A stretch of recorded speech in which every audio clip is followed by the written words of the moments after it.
Growing up in the PS2 era, video game rentals were still a big thing for me. I know they were a big thing in the 90s for people who grew up on like the SNES because games were just so expensive that renting them was a big deal and was really the only way you could maybe get your hands on playing some of them. But even in the PS2 era, as games got bigger, games got longer, we still had video game rentals being very prevalent. And obviously more so when people think of video game rentals, they think of Blockbuster. We had a Blockbuster in my town, but I was not a Blockbuster kid. And I don't know if this was exclusive to the Midwest, but we also had Hollywood Video.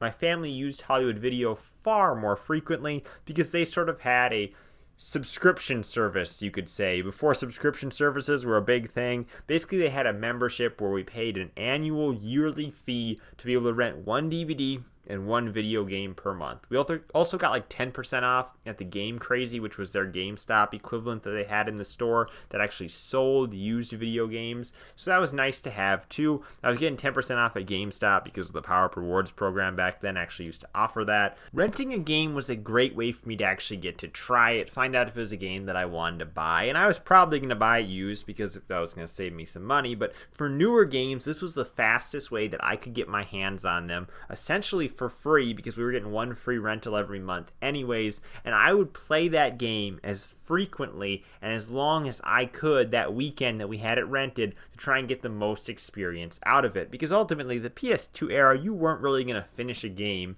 in a weekend, at least not when you were like 7-8 years old. Nowadays game rentals are largely completely gone. I know that Redbox got rid of them a few years ago, and I think maybe the only way you can still actually rent games is through GameFly, which is a mail-based service that I never really got into because it's a mail-based service. I just like the convenience of being able to go in and physically pick up a game. I remember there being some game demos in the PS3 and the Xbox 360 era where you could just download the demo from Xbox Live. You know, it was a vertical just section of the game that you could try out. It had a beginning, it had an end, just like you'd have on a PS2 demo disc. It wasn't a time-based thing.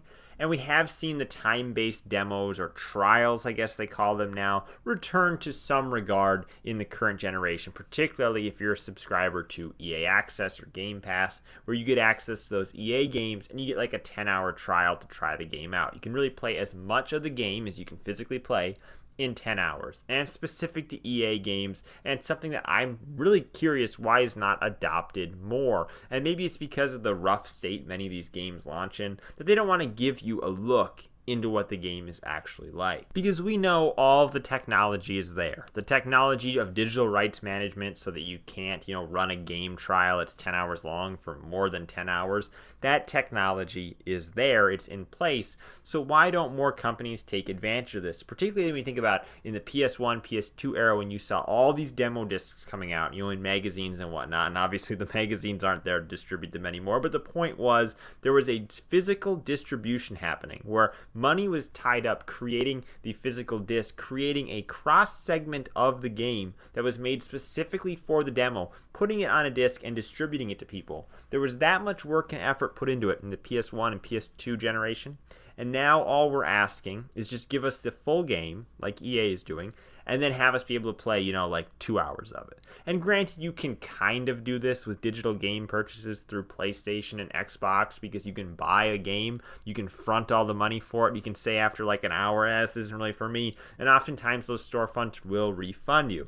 Now, I don't think they're going to want to be refunding you, 3 times a day because you're trying out a bunch of different titles, but it would be nice if you could try out a lot of different titles. I bring this up because I feel like the only way I can get a good idea of if a game is any good or if it's for me is by watching somebody else play it and review it on YouTube. And yeah, it's nice to have it as an option. It's nice to get somebody else's perspective, but there are critically acclaimed, well-reviewed games that the masses like that I just personally don't like. And there's nothing wrong with that. It's just it'd been nice to try out the game for myself because I have my own tastes. Everybody has their own unique tastes, and that can influence what we actually enjoy in a game. And a well-reviewed 9 out of 10 game still isn't going to necessarily be for everybody. So it's really hard to just look at some gameplay footage that, is jumping around, the person giving you their opinion, and be able to try and make a judgment of if you want to spend $70 on a game.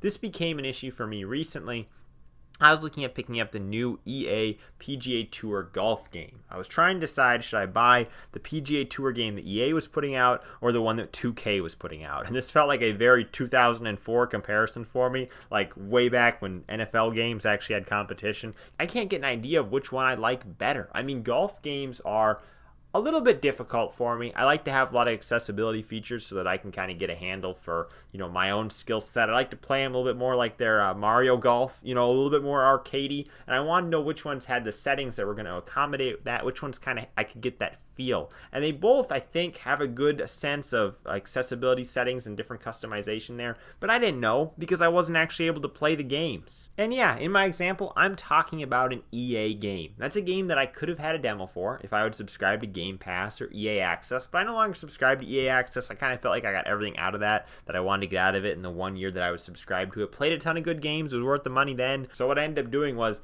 I went to GameStop and I picked up the PGA Tour 2K21 game used, and I paid like $5 for it with my monthly coupon. So very inexpensive. Then I got to kind of try it out, and I was like, oh, the PGA Tour game that 2K puts out, it's actually a pretty good one. I had the accessibility features that I was looking for. I enjoyed it. And I actually ended up playing that quite a bit, and I didn't buy a newer game yet. So I'm kind of keeping an eye on the sales, and maybe I will try out the EA one at some point. But it's disappointing that I can't try the game out, like in a literal game demo sense, without subscribing to something or, not even having the option whatsoever, which is the more common case with modern games. So it's one thing to feel like physical media is dying and you miss game rentals and you miss game demo discs just because of the simple nostalgia, and I totally get that. But there's also something missing in the sense that the service has not been replaced very well, at least, in a digital manner. Like, there's really no distribution reason why we shouldn't have access to game demos. I'm not even asking to have like a cross-segment demo version of the game created. Just give me like a 1 hour, just trial, just for free. I don't understand why they can't do that for us. Thank you guys for watching. I'm Bailey, and I'll see you in the next video.